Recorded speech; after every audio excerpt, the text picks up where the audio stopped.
അന്വേഷണം അത് ക്രൈംബ്രാഞ്ചിന് വിടാനുള്ള ആലോചനയിലേക്ക് സർക്കാർ നീങ്ങുന്നു.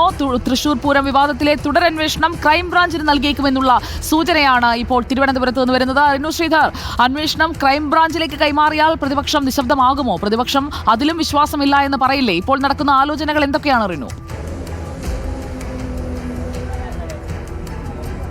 തീർച്ചയായും സുജയ, പ്രധാനമായും ഈ കേസുമായി ബന്ധപ്പെട്ടുകൊണ്ട് അല്ലെങ്കിൽ തുടരന്വേഷണവുമായി ബന്ധപ്പെട്ടുകൊണ്ട് എല്ലാവരും ഉറ്റുനോക്കുന്ന ഒരു കാര്യമെന്ന് പറയുന്നത് ഈ ADGPക്കെതിരെ FIR രജിസ്റ്റർ ചെയ്തുകൊണ്ട് ഒരു അന്വേഷണത്തിലേക്ക് പോകുമോ എന്നുള്ളതാണ്.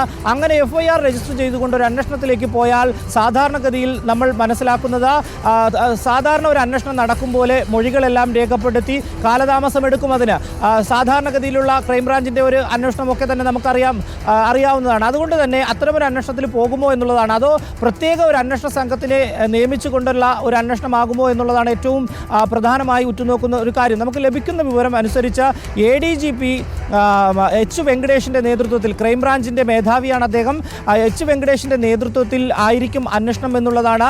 ക്രൈംബ്രാഞ്ചിൻ്റെ പ്രത്യേക ഒരു സംഘം രൂപീകരിച്ചുകൊണ്ട് ഈ അന്വേഷണം നടത്തുന്നതിന് വേണ്ടിയിട്ടുള്ള ഒരു ആലോചനയും നടക്കുന്നുണ്ട്. എന്തായാലും ADGP H. വെങ്കടേഷിൻ്റെ നേതൃത്വത്തിലായിരിക്കും അന്വേഷണം എന്നുള്ള ഒരു വിവരമാണ് നമുക്ക് ലഭിക്കുന്നത്.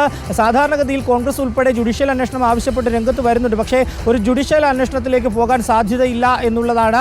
നേരത്തെ നമുക്കറിയാം, ഇപ്പോഴും ക്രമസമാധാന ചുമതലയിൽ തുടരുകയാണ് ADGPയെ പൊതിഞ്ഞു സംരക്ഷിക്കുന്ന ഒരു സാഹചര്യം ആദ്യഘട്ടം മുതൽ തന്നെ ഉണ്ടായിരുന്നു. അപ്പോഴേക്കും മുഖ്യമന്ത്രിയുടെ നേതൃത്വത്തിൽ അല്ലെങ്കിൽ കീഴിലുള്ള ഒരു അന്വേഷണം അംഗീകരിക്കില്ല എന്ന് കോൺഗ്രസ് പറയുമ്പോഴും ADGPയെ സംരക്ഷിച്ചുകൊണ്ടുള്ള ഒരു അന്വേഷണത്തിനായിരിക്കും തീരുമാനം വരിക. അല്ലെങ്കിൽ ആഭ്യന്തര വകുപ്പിന് കീഴിലുള്ള ഒരു സേനാ വിഭാഗത്തെ നിയമിച്ചുകൊണ്ടായിരിക്കും ഈ അന്വേഷണം നടത്തുക എന്നുള്ളത് തന്നെയാണ് നമുക്ക് ലഭിക്കുന്ന വിവരം. പക്ഷേ ഇതിൽ ഏറ്റവും പ്രധാനപ്പെട്ട ഒരു കാര്യം FIR രജിസ്റ്റർ ചെയ്തുകൊണ്ട് ഒരു അന്വേഷണം നടത്തുമോ എന്നുള്ളതാണ്. അങ്ങനെയാണെങ്കിൽ ADGP ഉൾപ്പെടെയുള്ളവരുടെ മൊഴി രേഖപ്പെടുത്തേണ്ടി വരും, ദേവസ്വം ഭാരവാഹികളുടെ മൊഴി രേഖപ്പെടുത്തേണ്ടി വരും, അവിടെ അന്നത്തെ IG അതുപോലെ തന്നെ DIG ഉൾപ്പെടെയുള്ളവരുടെ മൊഴി രേഖപ്പെടുത്തേണ്ടി വരും.